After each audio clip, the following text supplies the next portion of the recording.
Good morning. Today I want to talk about suffering. I watched a video today of Kate Merrick. I posted it right before this, called Wonderfully Made. Kate Merrick is the wife of Britt Merrick, who is a pastor in Carpinteria. They have churches all over. And their story is they didn't plan to go into ministry. He was part of the largest surfboard company in the world, Channel Island Surfboard. And that's the direction he thought he was going to go. God called him into ministry. And then everything that they touched just kept growing.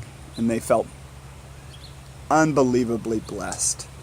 And then when their daughter Daisy Love was 5, she fell down at school, found a Nerf football-sized tumor within her abdomen that had ruptured.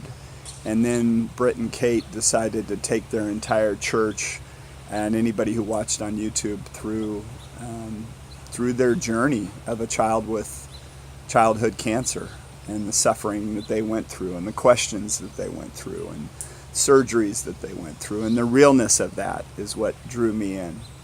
The idea that somehow when you are a believer you're only going to be blessed is a lie from the pit of hell. We are blessed, but it doesn't mean we aren't going to suffer. That's a false idea. So then what happens is when we go into suffering, then we end up getting a hard heart towards God, thinking, how could this happen to me? It's part of the human condition in this fallen, broken world. And yet, it's hard to wrap our head around. How could God allow a child to suffer? That is not his intent. His intent is everything to be reconciled to him, to be in that loving place. And there will be a day where there will be no more suffering, no more death. Death will lose its sting. Today, death has its sting. Suffering has its sting.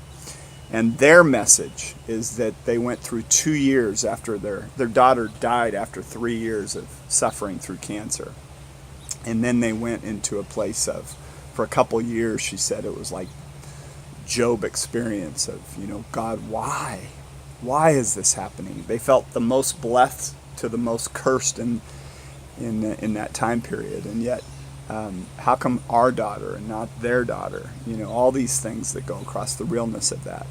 And then, just coming to that place of letting it go and God pursuing them and changing their heart to not God why, but God with us through it. And that's the difference, is that when we suffer and when we go through things, we are not alone in that. We have community, we have God himself that will comfort us through that suffering. I've gone through suffering, and that's what I experienced. I went through the why experience too. How could this happen? I was bad, now I'm doing good, and now I'm going to go through suffering. It doesn't make sense to me. But that is the thing, is that all of us are going to go through suffering, but God with us is for those who believe. May you experience the God with us through your suffering. May you be comforted in that. May you be comforted by your community. You're not going to walk this alone. The enemy wants us to be isolated, insecure, and inward focused. Pain and suffering gets us to focus inward, and we miss out on the beauty of life when we're in that bondage. We have the keys to freedom. It's within. It's a choice that we make.